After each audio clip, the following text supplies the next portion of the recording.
vocês aviso, ok? Bom, o assunto de hoje é tranquilo, tá? É uma parte, digamos assim, teórica, né? Pelo menos no Enem é cobrado mais voltado para a teoria, certo? E tem um cálculozinho, às vezes, dependendo da questão, do nível da questão, mas o cálculo ele é bem tranquilo, né? Ou seja, a gente precisa ter uma noçãozinha sobre esse tipo de cálculo. Em caso aconteça, na aula de hoje, a gente pode fazê-lo. Eu vou abrir aqui o bloco de anotações para a gente começar. Ok.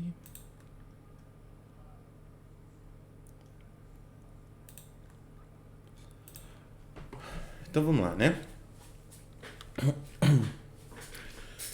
Primeiro de tudo, propriedades coligativas, né? Deixa eu anotar aqui. Propriedades coligativas são as propriedades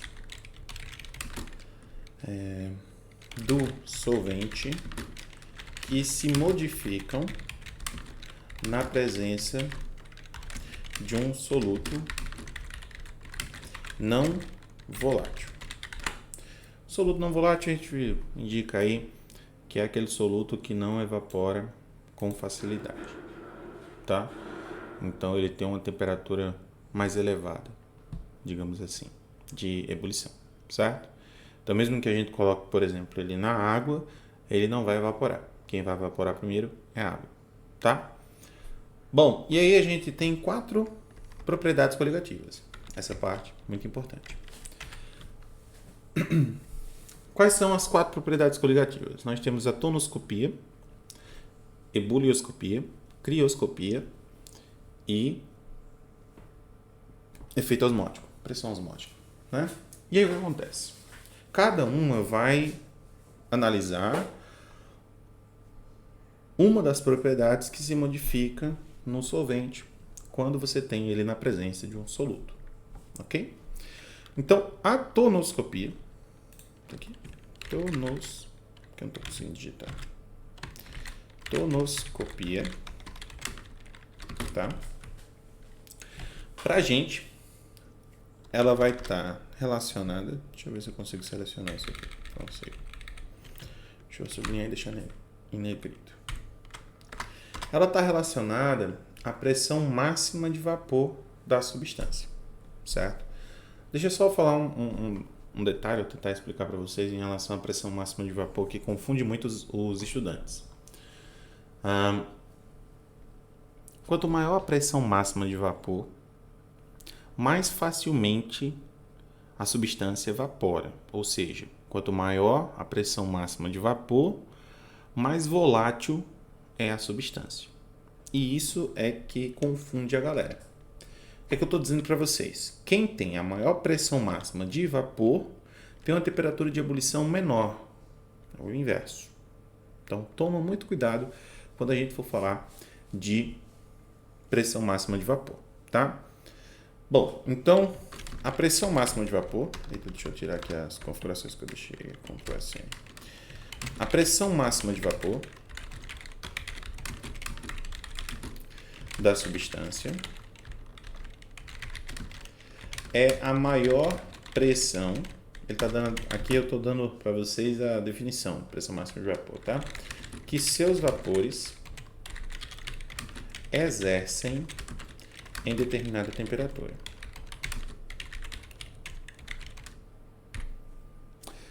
Primeiro ponto, o que são propriedades coligativas? São as propriedades do solvente que se modificam na presença de um soluto não volátil. Aí foi naquela hora que eu comentei com vocês sobre soluto não volátil. Ele tem uma temperatura de ebulição maior, né? Não se vaporiza com facilidade. Temos 4 propriedades coligativas. Essa parte aí eu não escrevi. Tonoscopia, ebulioscopia, crioscopia e pressão osmótica.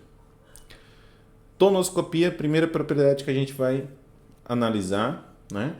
E ela fala sobre a pressão máxima de vapor. Aí eu estou colocando aqui no bloco de anotações a definição de pressão máxima de vapor. Então, é a maior pressão que os vapores, né, da substância exercem em uma determinada temperatura. Essa é a definição de pressão máxima de vapor. Que ela também tem uma siglazinha, tá? Geralmente você vai ver essa sigla aqui, PMV. Essa siglazinha, pressão máxima de vapor. Outro detalhe que eu estava para falar para vocês é sobre a pressão atmosférica. Quanto maior a altura, menor a altitude, né? Vamos usar um termo mais adequado à situação. Então, quanto maior a altitude, mais baixa é a pressão atmosférica. O que confunde muita galera. Tenta pensar, você aí que está assistindo, né? Tenta pensar no seguinte. A água, a nível do oceano, pressão atmosférica de 1 atm, evapora aos 100 graus Celsius. Então, a água evapora, atinge a temperatura de ebulição a 100 graus Celsius. Substâncias puras, elas não variam a temperatura de ebulição e de fusão enquanto ainda está sofrendo a passagem de um estado físico para o outro. Como assim, professor? Veja, você coloca uma água no fogo, na panela, né? Coloca água na panela e aquece essa água. Digamos que a chama esteja a 200 graus Celsius. Quando a água que está dentro da panela atingir 100 graus Celsius, por mais que você esteja com o fogo no máximo, a água não vai passar de 100 graus Celsius enquanto ainda estiver líquida. Ou seja, é desperdício de gás. Ponto. Simples assim. Certo? Então, o que a galera confunde muito. Em grandes altitudes, a temperatura de ebulição da água é mais baixa. Ou seja, ela vaporiza numa temperatura menor. E ela demora mais para cozinhar os alimentos. Pensa comigo. Quando a gente usa uma panela de pressão, a gente está aumentando a pressão interna da panela. Isso faz com que a temperatura de ebulição seja maior ou menor? Pensem vocês. Panela de pressão aumenta a pressão interna. A temperatura de ebulição da água dentro da panela de pressão vai ser maior ou menor? Vai ser maior. Ou seja, ao invés de ela entrar em ebulição a 100 graus Celsius, ela vai entrar em ebulição a uma temperatura maior, digamos assim. E aí o aumento da pressão vai causar um cozimento do alimento de uma forma mais rápida. Tá? Então, toma muito cuidado nessa análise, certo? Eu vou colocar até a definição aqui para vocês. Eu vou colocar o seguinte. A pressão atmosférica diminui conforme a altitude aumenta. Ou seja, quanto maior a altitude, menor a pressão atmosférica. Ponto. Tá? Beleza. Tranquilo. O que é que vai acontecer na tonoscopia? Ao adicionar um soluto não volátil a um solvente, ocorre o abaixamento da pressão máxima de vapor.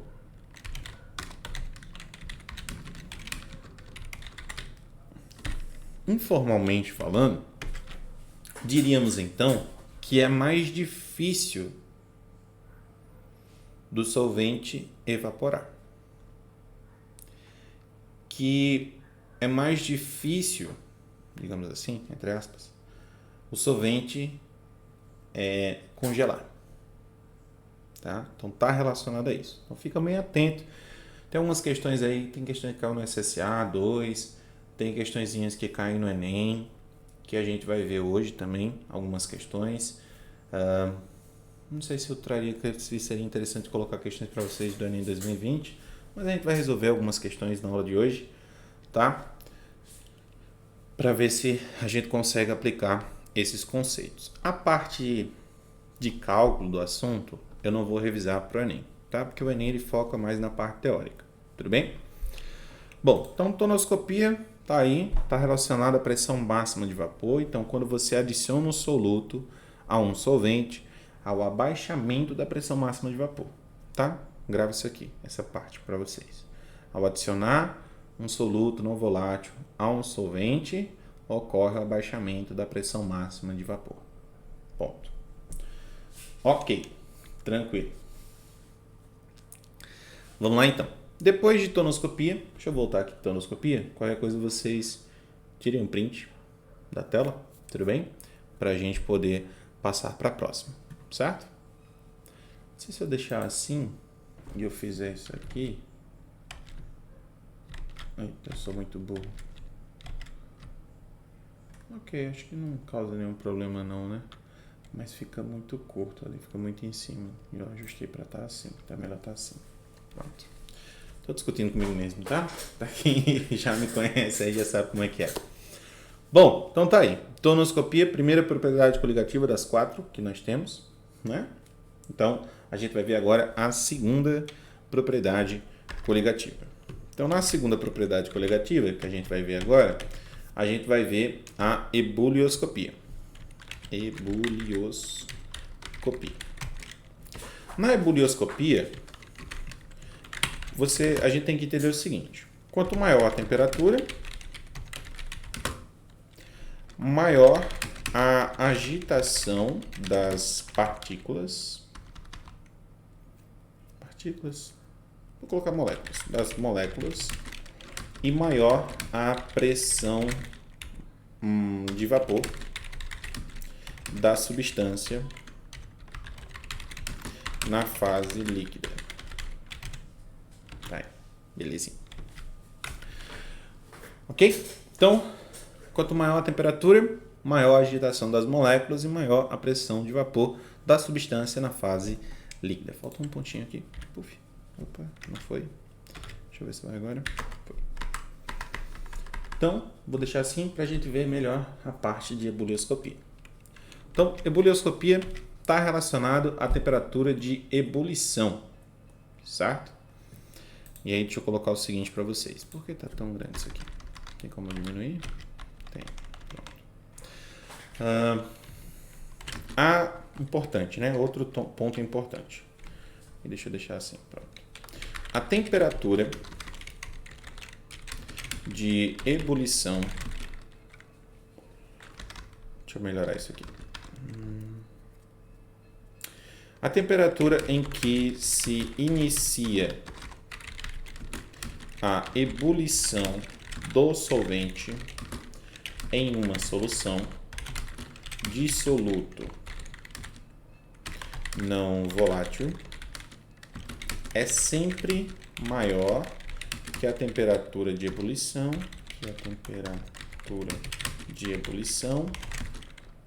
do solvente puro. Ou seja, o que é que eu quero dizer com isso? Eu quero dizer o seguinte: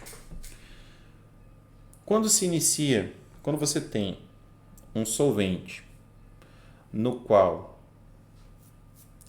foi colocado um soluto não volátil, a temperatura de ebulição dessa solução é sempre maior do que a temperatura de ebulição do solvente puro. Então, por exemplo,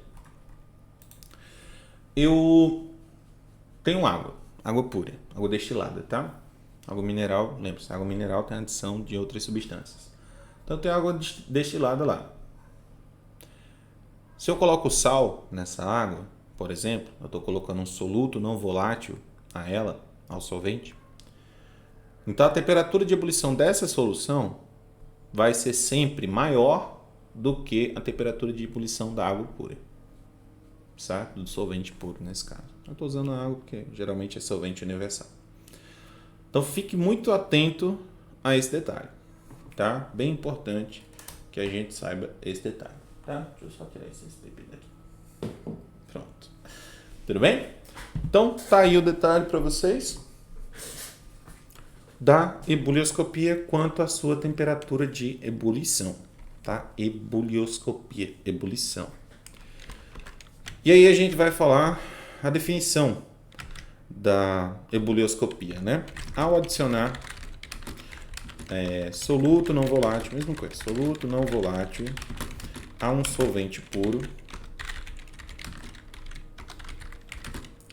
ocorre aumento da temperatura de ebulição do solvente na solução. Ponto. Ok? Então vamos lá, vamos recapitular. Ao adicionar ao adicionarmos soluto não volátil a uma solução, ocorre o abaixamento da pressão máxima de vapor, aumento da temperatura de ebulição. Tá? Tudo bem? Não esquece, tá? Adicionei soluto não volátil a um solvente. Diminui a pressão máxima de vapor, aumenta a temperatura de ebulição. Ok? Gravou? Então vamos lá. Tira outro print aí da tela, qualquer coisa, tá? Para quem quiser fazer as anotações. Não esqueça, gente, as anotações, questões, sempre vão ser adicionadas ao grupo das isoladas, tá? É um novo formato para as isoladas em relação a revisões, né? De forma 0800. E lá no grupo vocês têm acesso a isso. Então quem quiser participar, só mandar uma mensagem, seja para mim, seja para o Joabson, que a gente adiciona vocês lá no grupo, beleza? Lembrando que o Joabson vai estar com a gente a cada 15 dias nas quartas-feiras, certo? Então nessa quarta ele não vai estar presente, na próxima quarta ele estará. Bom, vamos lá. Falado sobre ebulioscopia, vamos para o próximo tópico, né? Tentando resumir bem aqui a ideia, para depois a gente aplicar em questões. A gente vai falar sobre a crioscopia. Não, deixa só um espaço mesmo. Crioscopia. Eu não sei vocês, mas quando eu vejo essa palavra, eu lembro de criogênese, congelamento, né? Existe aí pessoas que estudam sobre a possibilidade, né, de congelar o corpo para depois, quem sabe com o avanço da tecnologia, conseguir descongelar. Então, quando eu vejo essa palavra, eu lembro até do filme do Batman. Aí não deve ser da época de vocês, deve ser da minha época, né? Que tinha o Mr. Freeze, né? Um doutor especialista nessa área de congelamento. Viajei agora, né? Mas é isso aí. Então, crioscopia está relacionada à temperatura de congelamento. Deixa eu dar uma olhadinha no negócio aqui. O que é isso aqui? Depois eu vejo. Tá? Agora não. Tudo bem? Então, é basicamente isso. Deixa eu mudar aqui, senão toda vez que eu saio da tela, aí eu tenho que refazer os passo a passo. Bom, e aí vamos lá. Crioscopia. Bem simples, tá? 2 pontos aqui para a gente analisar de crioscopia. Quanto menor a temperatura, deixa eu ajeitar isso aqui. Quanto menor a temperatura, menor a agitação das moléculas, assim como acontece também lá analogamente ao aumento da temperatura. E isso também vai acontecer que é menor a pressão de vapor da substância. Ok, ponto. O que eu quero que vocês entendam a definição de crioscopia? Ao adicionar um soluto não volátil a um solvente, mesma ideia, tá? Sempre assim. Ocorre o abaixamento da temperatura de fusão do solvente na solução. Sempre quando eu falo de crioscopia, eu gosto de dar um exemplo. Digamos o seguinte, digamos que a gente vai viajar, verão, vamos para a praia, né? Deixamos para comprar as coisas lá na praia, né? Achamos um mercado próximo à praia. Ao chegarmos lá, as bebidas geladas, né? Quando eu falo bebida, pense em refrigerante, suco e água, tá? Cuidado. E aí, lá, quando a gente foi comprar as bebidas, nós percebemos que a bebida tinha acabado de ser colocada no refrigerador, no freezer, né? E a gente disse, não vamos esperar congelar, né? Ficar numa temperatura assim agradável. Vamos fazer o seguinte. Pegamos o cooler, colocamos a bebida, gelo e um pouco de sal. Então, ao adicionarmos soluto não volátil, o sal, na água, no gelo, a gente diminui a temperatura de congelamento, a temperatura de fusão do solvente. Então, ao invés da água, sei lá, congelar a 0 graus Celsius, ela vai congelar a -2, -1, depende do quanto você colocou ali naquele recipiente, naquele sistema. Isso vai fazer com que o sistema, né, o cooler, ele atinja uma temperatura menor do que 0 graus Celsius, fazendo com que a bebida congele mais rápido. Tá? Não sei se vocês aí já passaram por uma experiência desse tipo, mas é basicamente isso que acontece.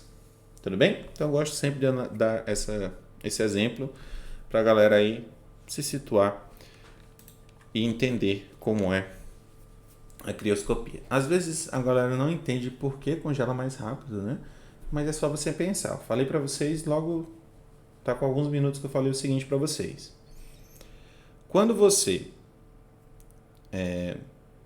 quando a água atinge 0 graus Celsius, por mais que você deixe o sistema em temperatura negativa, a água não vai baixar de 0 graus Celsius enquanto ainda estiver líquido. Do mesmo modo que ela não vai passar de 100 graus Celsius enquanto ainda estiver líquido. Tá? Então tome esse cuidado quando você for analisar as situações. Tá? Então se eu consigo fazer com que a água atinja temperaturas menores, o que ela está em contato vai atingir também uma temperatura menor. E aí vai fazer com que resfrie mais rápido. Tá? Tem uma equipe de cientistas brasileiros que fez um dispositivo que ele gela a bebida em 3 minutos. 3 minutinhos. Um dispositivo lá. Eu lembro que eu vi a reportagem tem alguns meses aí. Acho que é questão de alguns anos também. Bom, então falamos da tonoscopia, ebulioscopia e crioscopia. Agora, falta falarmos sobre a osmoscopia. Tá? Vamos falar sobre a osmoscopia. Deixa eu colocar aqui para vocês. Já está pronto aqui? Tá. Osmoscopia. Bom, algumas coisas importantes que a gente precisa saber sobre osmoscopia. Primeiro, osmose. Tá? O que é osmose? A gente tem que lembrar o que é osmose. Geralmente eu falo de uma forma bem simples que osmose é a passagem de solvente do meio menos concentrado para o meio mais concentrado. Tá? Isso é muito importante que esteja fixado aí na cabeça de vocês.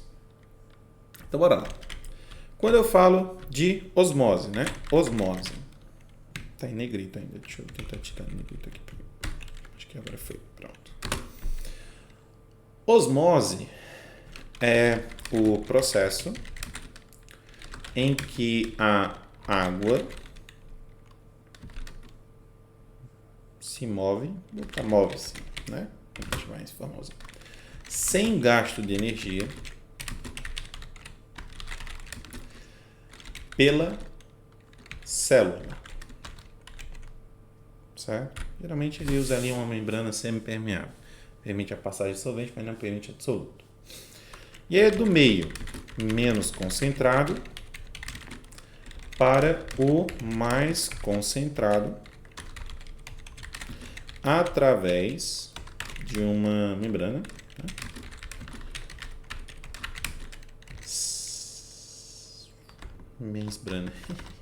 Membrana semipermeável.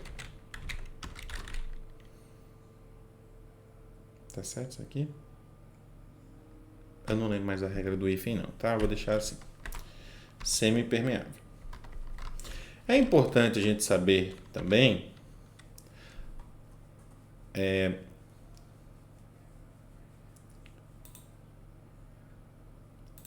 sobre a osmoscopia. Existe um processo de osmose, gente, que é chamado de osmose reversa. A osmose reversa, ela é o contrário, né? A passagem do solvente, do meio mais concentrado para o menos concentrado.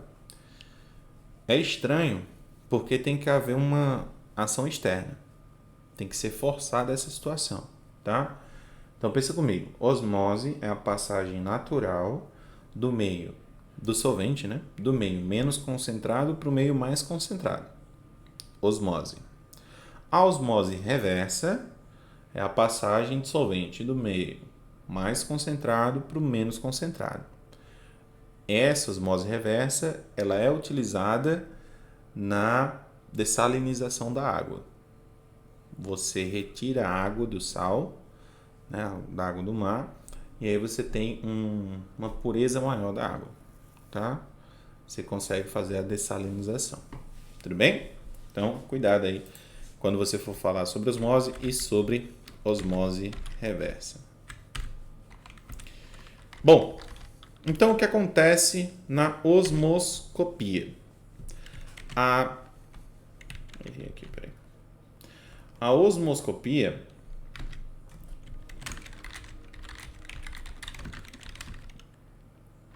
ela estuda a passagem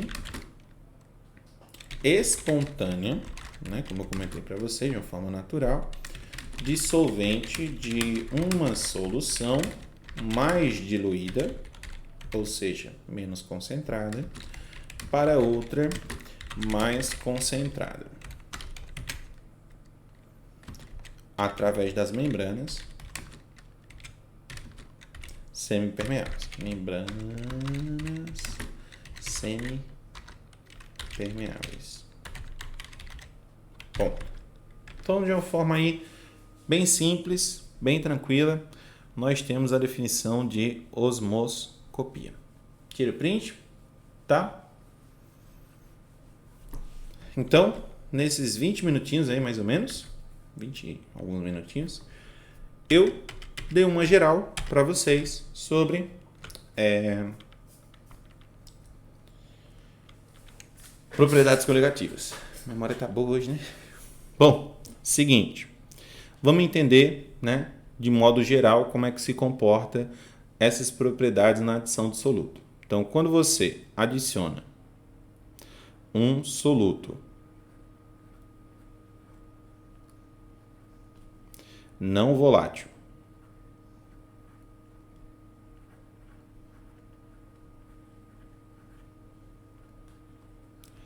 a um solvente, ocorre o abaixamento, diminuição da pressão máxima de vapor, como consequência a um aumento da temperatura de ebulição, a um abaixamento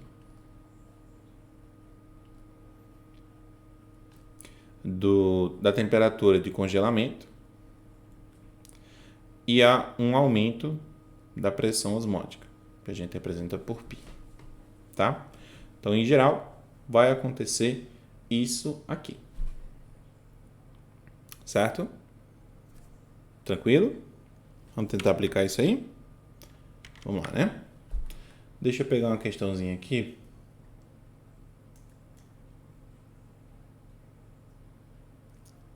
Essa aqui é um pouco antiga, não vou colocar não.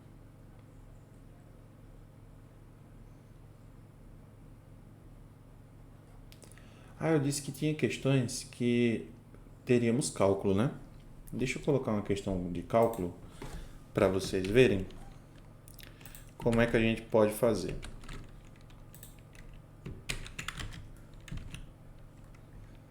Pronto, tá aqui.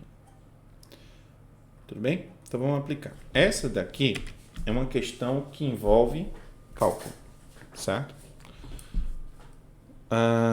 Teve uma questão na CCA 2, que foi nesse mesmo formato, tá?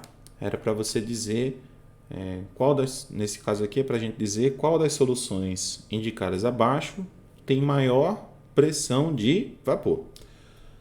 Aí vamos lembrar, quando eu adiciono soluto, quanto maior for a quantidade de soluto, maior o abaixamento da pressão máxima de vapor. O que isso quer dizer? Que quanto menos soluto eu colocar, maior vai ser a pressão máxima de vapor. É o contrário, tá? Quanto mais soluto, menor a pressão máxima de vapor. Então, no caso, ele quer o contrário. Quanto menos soluto, maior a pressão máxima de vapor. Tá? Ele até deixou ali em negrito, né? Maior pressão de vapor. Então, vamos lá. Sempre quando for açúcar são compostos moleculares. Ou seja, se dissolvem na água, o açúcar se dissolve na água, mas não há o rompimento da molécula.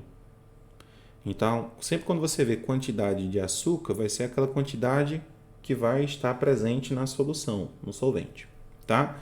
Então, a gente não mexe nem com a letra D, nem mexe com a letra E, tá? A sacarose e a glicose. A gente vai mexer sempre com sais, ato, eto, ito. Então, se você vê cloreto, então a gente está falando de um sal, tá? E quando for ácido ou base, porque sofre dissociação iônica, uma separação de íons. Como assim, professor? Vamos olhar a letra A. Qual é a substância da letra A? A substância da letra A é o hidróxido de potássio. É o KOH. O hidróxido de potássio, que é esse cara aqui, ele se dissocia, ou seja, ele se separa em cátion e ânion, ou seja, em K+, e OH-. Então, para cálculo, você precisa saber um pouquinho de dissociação iônica, tá? Importante. E saber um pouquinho das funções inorgânicas para saber do nome a molécula. Então, qual foi a quantidade de hidróxido de potássio que foi colocado na solução? Foi 0,01 mol por litro. Então, 0,01 mol por litro de hidróxido de potássio se separa em 0,01 mol por litro de K+, né, de íons potássio, e 0,01 mol por litro de íons OH-. Então, o que isso quer dizer? Quer dizer que no solvente você tem a adição, aí você soma aqui, tá? Você tem a adição, você soma esses dois, de 0,02 mol por litro de íons potássio e hidróxidos. Ok? Eu quero aquela alternativa que tem a menor quantidade. Lembre-se disso. Na letra B, a substância é o cloreto de cálcio. Tá certo. Cloreto de cálcio. A gente tem que tomar cuidado que o cálcio ele é da família 2. Então, ele tem carga 2+. Então, eu vou precisar de 2 cloros para um cálcio. Então, tem que ter um pouquinho de conhecimento sobre molécula, tá? E aí, ou seja, isso aqui vai se separar em Ca2+, mais Cl-. Não esquecer que tem que estar balanceado. Então, se eu tenho 2 cloros no reagente, eu tenho que ter 2 cloros também no produto. Aí vai. 0,01 mol por litro, né, de CaCl2 se dissocia em 0,01 mol por litro de Ca2+, e 0,02 mol por litro de Cl-.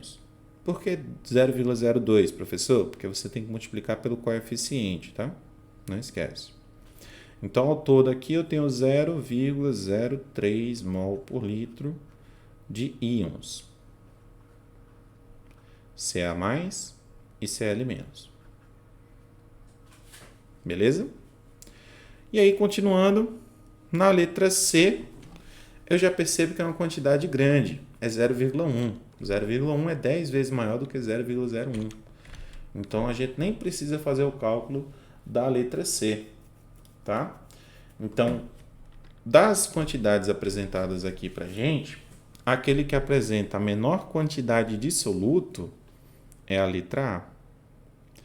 0,02 é o menor valor que nós temos para o soluto não volátil. E quanto menor a quantidade de soluto, maior a pressão máxima de vapor. Tá? Então, o cálculo que pode cair em questões desse tipo, geralmente, né, é esse aqui. Tá? Quando é mais a parte mais aprofundada da coisa. Tudo bem? Qualquer dúvida, só chamar. Beleza? Beleza.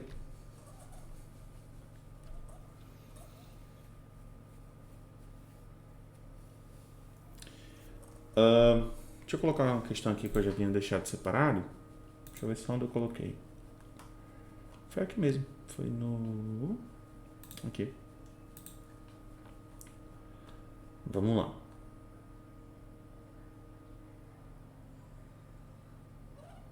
Aqui é muito fácil.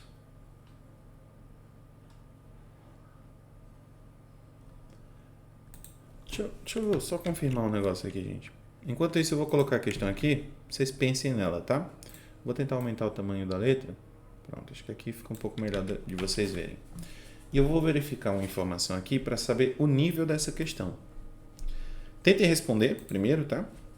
Vão respondendo aí, enquanto eu olho aqui o nível dessa questão.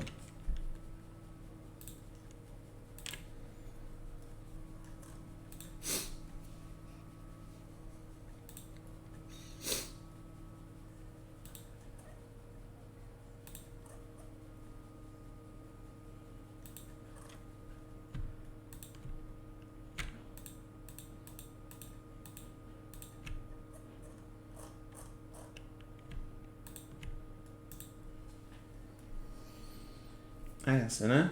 É. Sabe qual é o nível dessa questão? Elevada. É um nível de questão de nível elevado. Não sei se deu tempo de vocês lerem o enunciado, mas ao ler o enunciado parece ser bem simples. Vamos ver? Em regiões desérticas, a obtenção de água potável não pode depender apenas da precipitação, da chuva, tá? Nesse sentido, portanto, sistemas para dessalinização da água do mar têm sido uma solução. Acabei de falar no finalzinho do assunto sobre dessalinização da água do mar. Alguns desses sistemas consistem basicamente de duas câmaras, uma contendo água doce e outra contendo água salgada, separadas por uma membrana semipermeável. Aplicando-se pressão na câmara salgada, há uma passagem do solvente do meio mais concentrado para o meio menos concentrado. A água pura é forçada a passar através da membrana para a câmara de água doce. O processo descrito para a purificação da água é denominado osmose reversa. Olha que facinho. E foi considerado de nível elevado, tá? Teriam acertado a questão? Se tivesse errado, merecia uns cascudos, né? Cuidado. Beleza. Vamos ver esse aqui agora.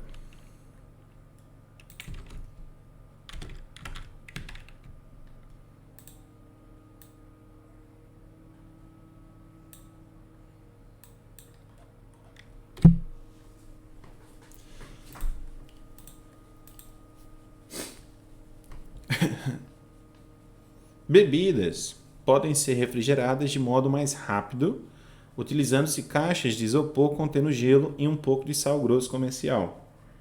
Nesse processo ocorre o derretimento do gelo com consequente formação de líquido e resfriamento das bebidas. Uma interpretação equivocada, baseada no senso comum, relaciona esse efeito à grande capacidade do sal grosso de remover o calor do gelo. Do ponto de vista científico, o resfriamento rápido ocorre em razão da... Vamos participar agora? Vamos? Vocês que estão aí acompanhando a live? Qual seria a alternativa correta dessa questão? De acordo com o conhecimento do ponto de vista científico, o resfriamento rápido da situação descrita ocorre em razão em razão da diminuição da temperatura de fusão do gelo. Do líquido, no caso, né? Muito bem. Olha, né? Já temos ali uma possibilidade de acerto na prova. Deixa eu ver esse aqui. Tá. Vou fazer mais duas com vocês, tudo bem? Que é mais ou menos o tempo da nossa aula de hoje. Como eu disse para vocês, vou tentar não deixar as aulas muito longas, certo? É mais um formato de revisão mesmo, para que a gente possa praticar um pouco. Vamos lá. Na Idade Média, para elaborar preparados a partir de plantas produtoras de óleos essenciais, as coletas das espécies eram realizadas ao raiar do dia. Isso é uma questão do Enem, tá? Naquela época, essa prática era fundamentada misticamente pelo efeito mágico dos raios lunares, que seria anulado pela emissão dos raios solares. Veja, na Idade Média, para elaborar preparados a partir de plantas produtoras de óleos essenciais, as coletas eram feitas ao raiar do dia. Naquela época, essa prática era fundamentada misticamente pelo efeito mágico dos raios lunares, que seria anulado pela emissão dos raios solares, se fosse feita a coleta no final do dia, por exemplo. Com a evolução da ciência, foi comprovado que a coleta de algumas espécies ao raiar do dia garante a obtenção de material com maiores quantidades de óleos essenciais. A explicação científica que justifica essa prática se baseia essa prática de coleta, né, das plantas ao raiar do dia. Isso, Anderson. Tudo bem. Tá? Da volatilização das substâncias de interesse. Certo? Então, você tem aí que se deixar passar, né, o dia para depois você fazer a coleta dessas plantas, vai haver uma vaporização desses óleos essenciais e aí você tem menores quantidades dele. Então, essa coleta feita ao raiar do dia, ela vai ter maiores quantidades de óleo. Beleza? Ok. Bom, última questão de hoje. Né? Fazer a trilha sonora aqui. Última questão de hoje. Seguinte. Quarta questão da gente. As demais eu vou deixar disponível lá no grupo, tá? Eu separei acho que umas 10 questões. Estou fazendo 4, vai ficar 6. Então, eu mando uma listinha com mais ou menos 6, 7 questões para vocês praticarem o que a gente viu na aula de hoje. A liofilização é uma técnica que tem sido aplicada para a conservação de vários produtos alimentícios. Indicada para produtos que tenham constituintes sensíveis ao calor, como proteínas e vitaminas, a liofilização conserva as propriedades nutritivas, pois as membranas das células não se rompem com a perda de vapor da água.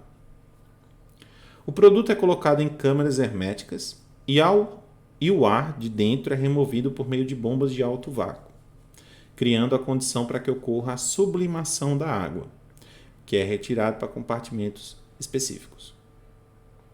Aqui foi pesado, né? Nesse processo ocorre